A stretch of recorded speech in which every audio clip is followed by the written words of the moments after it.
Glória a Deus. Irmãos, temos aí estado na nossa série de sermões no livro de Jonas. Começamos aí o capítulo 1 e aí estamos já com 2 episódios da nossa série já lá no nosso canal do YouTube. Glória a Deus.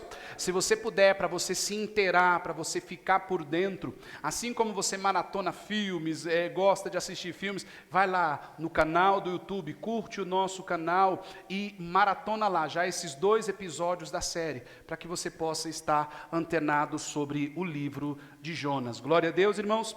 E no livro de Jonas, nós falamos quando nós fizemos a introdução deste livro, que nós estaríamos como se fosse, irmãos, de frente do espelho, e só nós na frente do espelho. Sabe quando você vai para frente do espelho e parece que você não enxerga nada que está atrás, e você só se vê no espelho? Nós falamos que muitos de nós iríamos nos ver em Jonas. Nós falamos que muitos de nós iríamos olhar e nos enxergar em Jonas, porque nós vemos um profeta egoísta, nós vemos um profeta que estava fugindo da vontade de Deus para a vida dele, nós vemos um profeta orgulhoso, nós vemos um profeta que só queria Deus para ele, nós vemos um profeta exclusivista, nós vemos um profeta que não queria que Deus convertesse aquele povo. Nós vamos ver tudo isso em Jonas. E aí nós falamos que muitas das vezes nós somos parecidos com Jonas.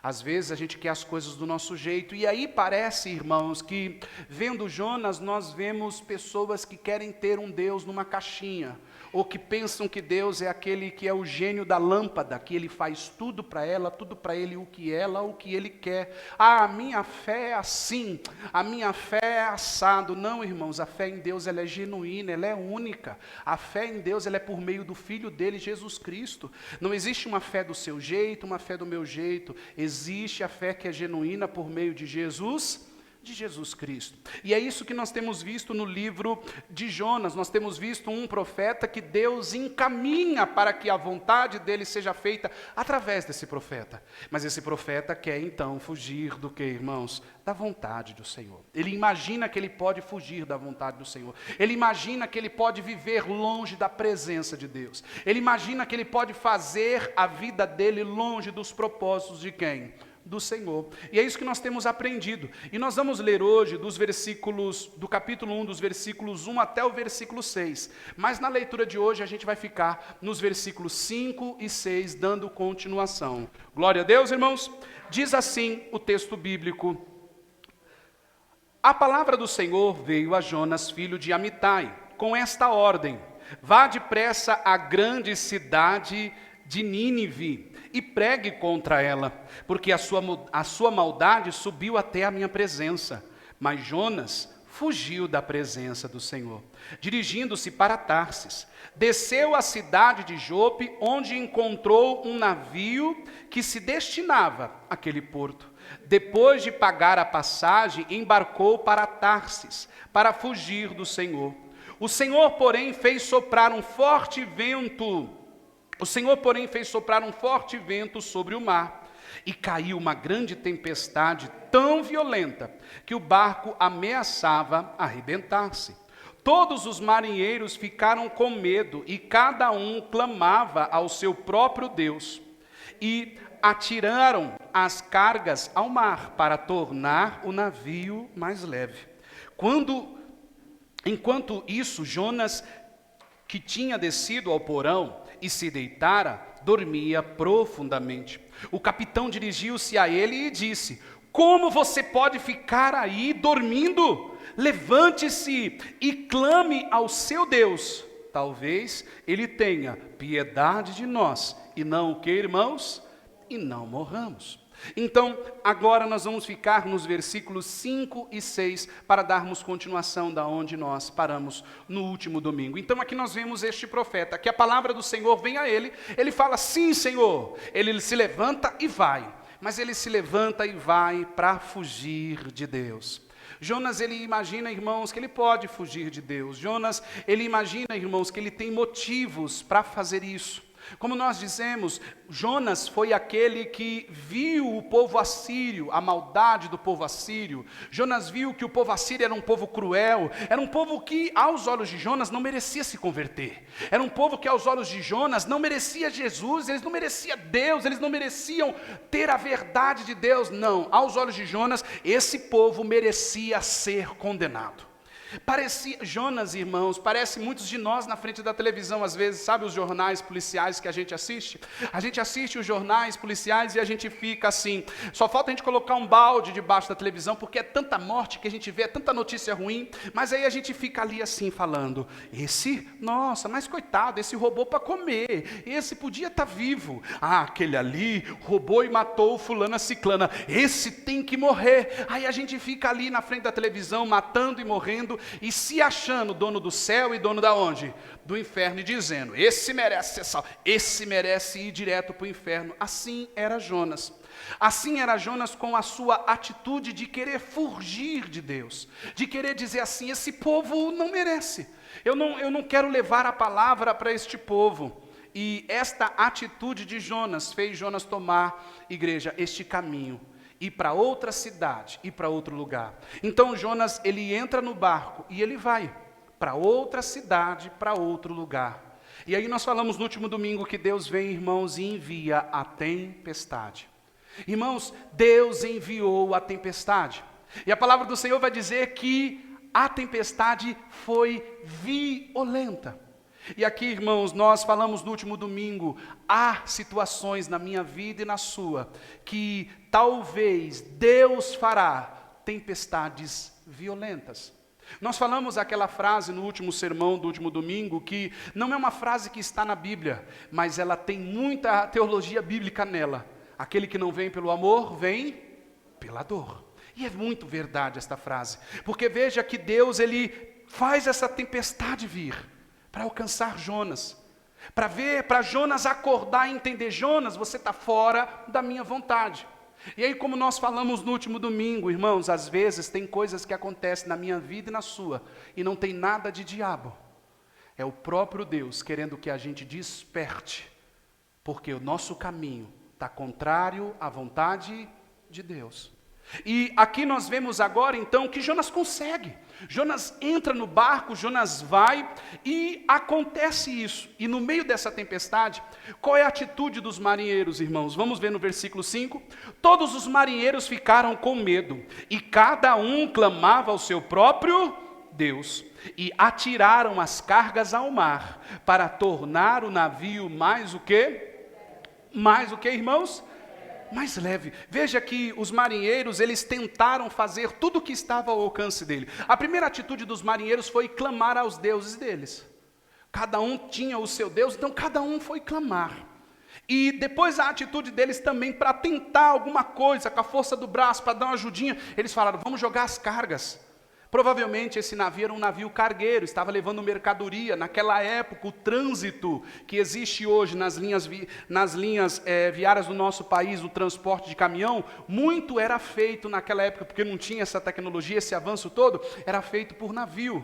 Então, certamente, esses homens estavam perdendo as suas posses, estavam perdendo os seus lucros, estavam perdendo o seu dinheiro, jogando essas mercadorias para tentar resolver o problema. Eles não sabiam o que estava acontecendo, mas antes esses homens se recorrem aos deuses deles. Eles buscam aos deuses deles, diante dessa tempestade. E veja, irmãos, para marinheiro, verdadeiro, marinheiro mesmo de verdade, se assustar com tempestade, porque o negócio era sério. Porque um bom piloto e um bom marinheiro de verdade, eles não se assustam. O piloto não se assusta com turbulência. E o marinheiro de verdade, ele não se assusta em naufragar. Ele sabe, ele entende a força do vento, mas aqui parecia que tinha fugido do controle deles. Parecia que tinha fugido, e aí eles ficam o quê? Assustados. E aqui a gente percebe, irmão, quando diz o ditado, né? Quando a coisa aperta, as pessoas buscam para tudo quanto é o quê? Veja o incrédulo, veja como é o incrédulo. E eles eram incrédulos, eles não temiam a Deus. Eles não conheciam o Deus de Israel, eles não conheciam o Deus de Jonas. Então a atitude deles é correr para tudo e qualquer lado. Veja o incrédulo, vamos entender. Entenda, um incrédulo sem Deus, ele não entende, ele não tem a mesma fé que eu e você tem. Qual é a atitude do incrédulo? A atitude do incrédulo diante das dificuldades da vida, diante de uma coisa que talvez aos olhos humanos é só um milagre na vida dele, na vida dela, o que eles fazem? Vão na macumba, vão aprender simpatia, vão no horóscopo, vão correr atrás de objetos da sorte. Quem lembra aqueles pezinhos de coelho que vendia? Aquilo era uma febre, o povo andava com aquilo no retrovisor, no retrovisor do carro, assim, pendurado, porque dizia que aquilo dava sorte, né? O povo corre para todo tipo de religião, o povo pede oração, reza para padre, para pastor, o povo vai para a mãe de santo e fala assim, dá uma baforada aqui no meu nome, aí tem aqueles que nunca foi na igreja, nunca foi na onde? Mas a coisa aperta para onde ele vai? Na igreja, pede oração para o padre, pede oração para o pastor, ele faz qualquer coisa, ela faz qualquer coisa. Aí o desespero é tão grande que fala, para onde você vai? Eu vou hoje para o terreiro tal, hoje é sexta-feira, eu vou para o terreiro tal. Pede para o pai de santo fazer um passo no meu nome lá. É assim, as pessoas buscam estou com problema no casamento, fulano, eu tenho uma simpatia boa, ciclana, me ensina essa simpatia que eu quero fazer. Ou então, minha vida está assim, assim, assado. Qual é o seu signo, fulana? Meu signo é tal. Então, o signo desse aí, acontece isso mesmo. Não é signo não. Isso tem nada a ver com signo. Mas, irmãos, o incrédulo, a gente entende. O incrédulo, a gente o quê? A gente entende. O incrédulo, ele não tem conhecimento. Então ele clama a qualquer o quê? A qualquer Deus. O incrédulo, ele tem uma fé ecumênica. O que é uma fé ecumênica? O que falar para ele que tem Deus, que tem coisa boa, ele vai o quê? Atrás. Não sei se você já conversou com as pessoas assim, que falou, eu gosto de tudo quanto é igreja. Eu gosto de tudo quanto é lugar que fala de Deus. Eu gosto de tudo quanto é pessoa que fala de quem? De Deus. Mas o Deus verdadeiro, essa pessoa não o quê? Como esses marinheiros. Esses marinheiros, irmãos, eles começam a buscar tudo quanto é Deus. Os marinheiros a gente entende, mas Jonas estava lá dormindo. Jonas não se preocupou com isso. A tempestade não afligiu Jonas de tão dormente ele estava, ou seja, de tão profundo no sono ele estava. E o incrédulo fazer isso, irmão, como eu estava dizendo, a gente pode até entender. Mas agora a gente vê cristãos, pessoas que se dizem ser cristãos, pessoas que se dizem ter fé em Deus, que deveriam praticar, porque, irmão, quando você vê uma pessoa que não é crente, quando você vê uma pessoa que não é cristão de verdade, passando por perigos e privações, é a oportunidade que você tem de falar do Deus verdadeiro para essa pessoa. É a oportunidade que você tem de trazer para essa pessoa o verdadeiro o quê? Evangelho. Mas Jonas estava, por exemplo, dormindo do quê? Lá no porão do navio, dormindo. Jonas poderia ter acordado e falado, olha, esse é o Deus. Nós vamos ver que lá na frente, ele é acordado pelo capitão. E depois lá na frente, Jonas fala quem foi que mandou a tempestade. Jonas sabia. Mas a gente vê Jonas nem aí para a vontade de quem, irmãos? Para a vontade de Deus. Então, a gente vê essa atitude do desespero no incrédulo, até que a gente pode considerar. Mas, irmãos, a gente vê esta atitude em quem se diz crente, no perigo, na situação que só um milagre na vida do crente. O crente, ele corre para fazer campanha, o crente quer burlar, assim como o incrédulo, ele quer se apegar a tudo o que vê, para poder alcançar alguma bênção no momento de desespero.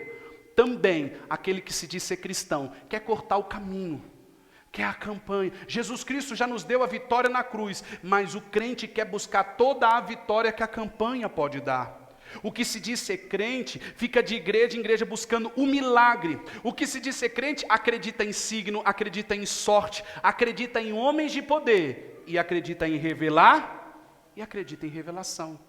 Por quê? Porque a satisfação do que se diz ser crente não está em Deus, está na conquista de alguma coisa.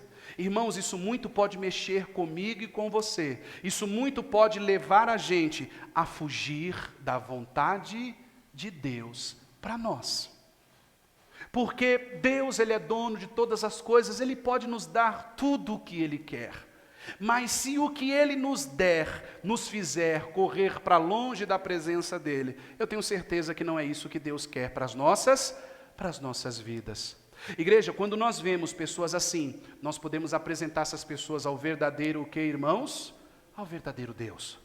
ao verdadeiro Deus. Mas veja então que eles tentaram jogar fora. Eles tentaram jogar as coisas fora e a tempestade não passava. A tempestade não acabava, porque Deus estava na tempestade. Mas, irmãos, veja que o impressionante, ainda no versículo 5, enquanto isso, ainda no versículo o que, irmãos? Enquanto isso, Jonas tinha o quê? Descido ao porão e se deitara, dormia o que, irmãos? Profundamente, igual um anjinho, olha só, como diz o ditado, tudo se estourando lá fora e ele dormindo. Irmãos, isso pode acontecer conosco. A gente pode ter toda a situação ao nosso redor, estourando, tudo se quebrando, se ruindo, e a gente com a nossa vida espiritual, ó, igual Jonas, dormindo. Está tudo por um triz na nossa vida. Casamento por um triz, família descontrolada, tudo por um triz. E a gente não acorda. A gente está no mesmo barco. Irmãos, veja que por causa de Jonas, homens que não conheciam a Deus estavam sofrendo. Imagine-se que por causa de mim e de você, se nós não levarmos Deus a sério, nossos familiares também podem sofrer. Imagine por causa de mim e de você, se você não levar uma vida com Deus a sério, seu filho, sua filha pode vir a sofrer as consequências. Mas como assim? O Senhor está me ameaçando? Não, irmãos, não é ameaça. Veja a vida de Jonas.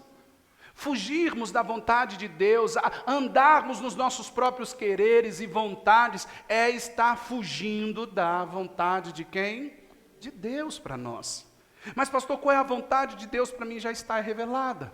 A vontade de Deus para nós já está revelada.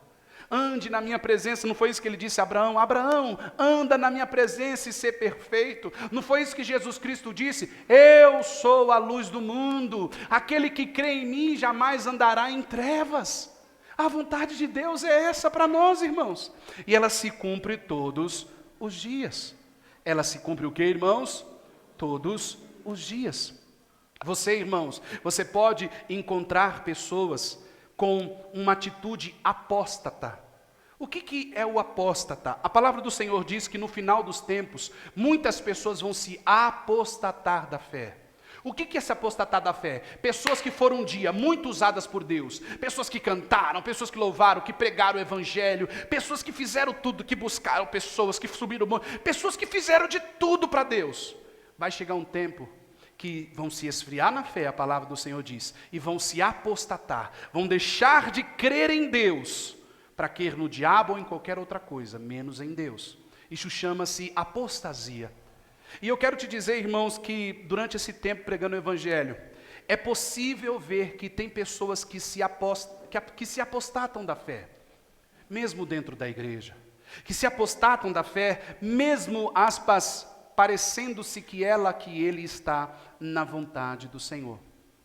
São pessoas que não percebem, que falam, que dizem que falam com Deus, que oram todos os dias, que Deus usou ele, que Deus usou ela para aquilo, mas não percebem que por dentro estão se apostatando do quê? Da fé. Já não oram mais, já não leem mais a Bíblia como antes, já não têm vontade de congregar, já não tem mais vontade de ter comunhão com Deus, irmãos, isso é muito sério. Veja, eu vou te dar um exemplo, Você conhece pessoas que falam assim, que orava, você conhece pessoas que dizem assim, eu orava e isso acontecia, eu pregava, aquilo acontecia, quando eu jejuava, quando eu ia num monte, isso acontecia, aquilo, outro acontecia. Quando você ouve isso da boca de algumas pessoas, essas pessoas estão afastadas da onde? Da onde? Da presença do Senhor. Essas pessoas parece que faz anos que não vai num culto, essas pessoas parece que faz anos que não lê a Bíblia, mas essas pessoas falam como se estavam, mas essas pessoas falam como se estivesse. Essas pessoas falam como o que, irmãos? Como se estivesse, mas estão em apostasia interna, estão nesse profundo sono. Como diz no livro de Apocalipse, capítulo 3, versículo 1, não precisa abrir. A igreja de Sardes, irmãos, a Bíblia diz assim, ao anjo da igreja em Sardes escreve estas coisas. Essas palavras são daquele que tem os 7 Espíritos de Deus e as 7 estrelas. Conheço as suas obras. Você tem fama de estar vivo, mas está morto. Assim estava Jonas, irmãos. A tempestade lá, ele fugindo de Deus, ele não se levanta, ele dorme profundamente. Irmãos, nós não podemos correr esse risco. Nós não podemos dormir profundamente. Você conhece a verdade do Senhor. Você sabe o que Deus quer para você. Não fuja da vontade do Senhor para a sua vida. Nós podemos nos mover a fazer a vontade do Senhor. Vou dar um exemplo para você. Nós somos uma pequena igreja. Mas se você procurar, tem muitas coisas que você pode fazer entre nós para a glória de Deus. Se você procurar, tem muitas coisas que você pode fazer entre nós para a glória de Deus. Mas também se você escolher não fazer nada, você não vai fazer nada. Mas muitas coisas nós podemos fazer para a glória de Deus. Então, irmãos, muitos estão ouvindo a palavra de Deus, mas não querem compromisso com Deus. Jonas era esse. Jonas estava ali, no barco, fugindo do quê? Da presença e da vontade de quem, irmãos? De Deus. Ele estava ali, ele estava indo, dizendo que ia, chegou no barco, ele paga a passagem e vai para longe. É o que acontece com Jonas. E muitas das vezes nós estamos na igreja, mas sempre a gente foge, sempre a gente espera o outro. Não, vai ter quem faz, vai ter quem faz. Vai ter quem faz. A gente até ora, Senhor, envia ciclano, envia fulano para o Senhor usar na igreja, para o Senhor usar fulano, e Deus quer usar você. Só que você ora para Deus pedindo para usar outro. Você ora para Deus pedindo, Senhor, não escolhe eu não, escolhe outro. Escolhe outro. Eu não, Senhor, tudo menos eu. Todos menos eu. Igreja, versículo 6, e assim continua o texto. O capitão dirigiu-se a ele e disse: como você pode ficar aí o quê? Dormindo? Levante-se e clame ao seu Deus. Talvez ele tenha piedade de nós e não morramos. Irmãos, veja que o capitão, ele vem e chama a atenção de Jonas. E aqui eu quero falar uma coisa muito importante com você. Às vezes, irmãos, Deus usou a jumenta para falar com o profeta rebelde. Deus pode usar um descrente para chamar a nossa atenção. Deus pode usar, às vezes, não sei se isso já aconteceu com você, alguém da sua família chegar e falar assim: ué, cadê seu Deus? Você não disse que tem fé? Às vezes, irmãos, não é ele tirando sarro da sua cara, não é ela tirando sarro de você. Às vezes é Deus usando ele, Deus usando ela, para mostrar para você, cadê a sua fé? Para mostrar para você, para mostrar para mim, para mostrar para nós, que a gente não está orando mesmo. Para mostrar para mim, para mostrar para nós, que a gente precisa pegar firme mesmo. Uma certa vez, aconteceu um episódio comigo, de um engavetamento, e eu estar na faixa que você anda mais devagar ali, né, e você vai embora, e aí todo mundo freou, eu freiei e entrei para o acostamento. Quando eu freio e entro para o acostamento, o ciclista vem, freia para não bater no carro e cai no chão. Cai no chão, se rala todo, eu saio do carro e falo: meu Deus, se machucou, senhor? Ele: não machuquei não, mas uns raladinhos aqui. Eu não me machuquei porque eu oro. Falou assim para mim: você orou antes de sair de casa? Eu fiquei pensando na hora assim, eu falei: meu Deus, será que eu orei? Eu orei antes de sair de casa, na hora veio aquele gelo dentro de mim, eu falei: meu Deus, será que eu orei? Eu nunca tinha visto um homem na minha vida. O homem falou assim: eu orei, eu não me machuquei, não bati no seu carro, porque eu orei. Você orou? Então, irmãos, muitas das vezes Deus vai usar um descrente, um incrédulo, quem nunca te viu na vida, para te chamar a atenção. E às vezes é dentro da nossa própria casa. O filho, a filha que não é crente, o primo, a prima que não é crente, vai falar assim: você não disse que é crente? Por que você está preocupado assim? Você não disse que vai na igreja? Por que você está aí arrancando os cabelos? Assim foi o capitão. O capitão chega para Jonas e repreende Jonas, falando: você não está vendo essa tempestade toda? Você não está vendo isso tudo que está acontecendo? Você vai ficar aí dormindo? Levanta e ora. Irmãos, que situação se levantou na sua vida que você não se levantou ainda para orar? Irmãos, que situação você está vivendo que você não se levantou para tomar atitude ainda? Irmãos, o que está acontecendo? Que tempestade Deus está enviando para as nossas vidas, que a gente ainda não levantou, que a gente ainda não se despertou do nosso sono? Que tempestade nós estamos vivendo? Veja que o capitão, ele diz assim, o capitão se dirigiu a ele, olha as palavras do capitão: como você pode ficar aí dormindo? Levanta e clame ao seu Deus. Talvez ele tenha misericórdia ou piedade, e a gente o quê? E a gente não morra, talvez. Veja que ele ora e diz: talvez a gente possa não morrer, se você orar aí para o seu Deus. Irmãos, Deus vai usar pessoas para fazer a gente acordar. Deus vai usar pessoas para fazer a gente acordar. E aí aqui eu quero te dizer, irmãos, precisamos entender que não haverá ser humano ou poder dos governos que tenham o poder para curar o que está adoecendo a nossa alma. O que está adoecendo a minha alma e a sua, se a gente não acordar, a gente corre o risco de cair de vez, irmãos. Mas veja que Deus é misericordioso. Deus enviou seu Filho Jesus Cristo. Deus enviou seu Filho Jesus Cristo para dizer: por isso vim ao mundo. Lembra o versículo que foi lido no início do culto? Por isso vim ao mundo. Deus não envia o capitão, mas Deus enviou Jesus Cristo. Deus enviou Jesus Cristo para dizer: acorda, eu sou o caminho da verdade, da vida.